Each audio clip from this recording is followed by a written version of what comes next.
মানে এতদিন আপনাদের সঙ্গেই ছিলাম, প্রায় পুরো সপ্তাহ আপনাদেরকে অনেক ডিটেলসে বলেছি, অনেক প্রশ্নের উত্তর দিয়েছি।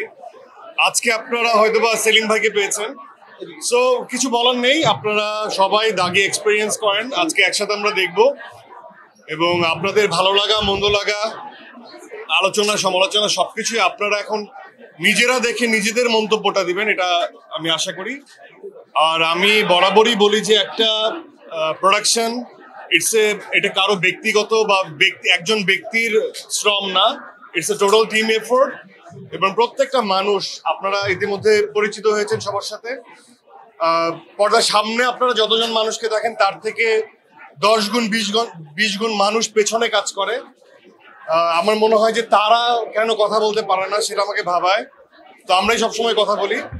তো টোটাল টিমের জন্য আপনারা দোয়া করবেন এবং আজকে আপনারা সবাই দাগি এক্সপিরিয়েন্স করুন এবং আপনাদের মন্তব্য জানান, এটাই। Thank you so much. যেখানে আমি আমার ফ্র্যাটার্নিটির অনেক মানুষ দেখছি এবং আমি আসলে খুব ইমোশনাল একজন মানুষ।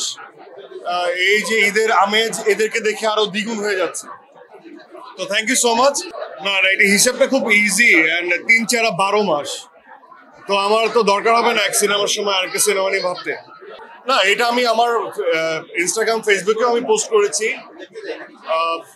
সো এটা একটা অন্যরকম মাহল, আমরা সবাই মর্মাহত এবং আমাদের যাদের মধ্যে মনুষ্যত্ব বোধ আছে তারা অন্যভাবে চিন্তা করছে। এবং আমার মনে হয় আল্লাহ সবার সহায় হোক, ঈশ্বর সবার সাথে থাকুক এবং আমরা আমাদের জায়গা থেকে, ভেতরটা তো একদমই ভালো নেই, তো তারপরেও সবকিছুই উনি ভেবে রাখেন, ওনার ডিসিশন। আমরা শুধু নিজেদের সহ অবস্থান থেকে দোয়া করতে পারি এবং আমরা প্রবলভাবে দোয়া করতে পারি এবং যার অবস্থান থেকে আমার মনে হয় এটা আমরা তীব্র নিন্দা জানাই। যা ঘটছে প্রতিবাদ করা উচিত এবং দোয়া করা উচিত, যার সহ অবস্থান থেকে আমার মনে হয় দোয়া করা উচিত। এই বলেই তো ফেললাম যে সবাই এখানে আপনারা দেখবেন, অনেকেই টিকিট পাচ্ছিল না, তাদের তো আজকে আবার নতুন করে ঈদের দিন। আর দেখা যায় ভাই বোন আত্মীয় স্বজন সবার সাথে দেখা যায়। এই যে আমি যে আজকে আমাদের জার্নালিস্ট ভাই বোনদের নিয়ে দেখবো, তারা আমাদের ফ্র্যাটার্নিটির অংশ। আপনারা অক্লান্ত পরিশ্রম করে গেছেন, আজকে আপনারা আপনাদের মতো করে দাগি দেখবেন, তো ওই এতটুকুই। সো আজকে খুশির দ্বিগুণ হয়ে গেছে।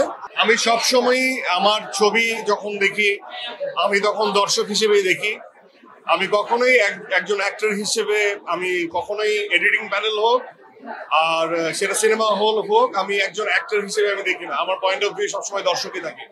দর্শকও আমাদের আপন, সবাই তো আপন, তো আপনজনদের নিয়ে দেখবো। মানে যারা সবসময় সপ্তাহ ধরে বিভিন্ন মন্তব্য, বিভিন্ন অপিনিয়ন, দর্শক রিপারকেশন, হলে কিভাবে চলছে না চলছে সবকিছু যারা কভার করলো, আজকে এই মানুষদের নিয়ে আমি একসাথে দাগি এক্সপিরিয়েন্স করবো, এটা আসলে একদমই আলাদা অনুভূতি। সো আত্মীয় স্বজন নিয়ে দেখা যায়, বন্ধুদের নিয়ে দেখা যায়, কলিগদের নিয়ে দেখা যায়। এই যে আপনারা দেখবেন, আপনাদের মন্তব্যটা আমি লুকিং ফরওয়ার্ড টু, যে আপনারা কি বলেন, আপনাদের মন্তব্যটা কি হয়। এই যে নিশু ভাইয়ের সাথেই একই সাথে বলতে চাই যে আজকে অনেক বেশি স্পেশাল, কারণ গত 7 দিন ধরে যাদের পরিশ্রমে, অক্লান্ত পরিশ্রমে কোথায় কি রেজাল্ট হচ্ছে, হলের দর্শকের রিয়াকশন সব আমরা দেখতে পাচ্ছি। সেই জার্নালিস্ট ভাইরা বোনরা আজকে আমাদের সাথে বসে ছবি দেখবে, এটা অনেক স্পেশাল আমার জন্য। কারণ আমি অনেক আমার ভাই ব্রাদারকে জিজ্ঞাসা করেছি, দাগি দেখেছো? না আপু, দেখা হয়নি। কেন? আপুর ঈদের থেকেই তো আমরা কভারেজ করছি।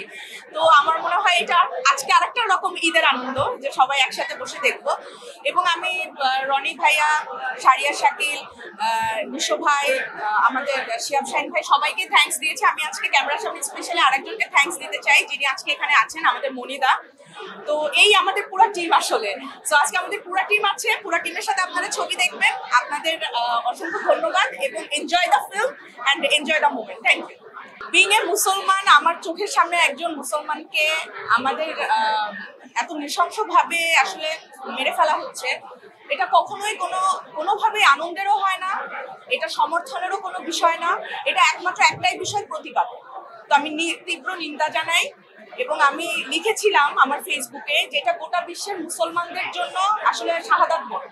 তো আমার কাছে সেটাই মনে হয় যে শাহাদাত বরং মানে আমাদের মনের ভিতরে যে মনুষ্যত্ব আছে ওটা আসলে মারা গেছে। তো এইখান থেকে তো আমরা ওইভাবে আসলে কিছুই করতে পারবো না, নিন্দা জানানো, প্রতিবাদ করা এবং যারা মারা গেছেন তাদের আত্মার শান্তি কামনা করা, দোয়া করা, তো সেটাই করছি। আমার তারপরেও মনে হয় বিশ্বের সবাই যদি, সব মুসলমান যদি একত্রিত হয় এটা প্রতিহত করা সম্ভব।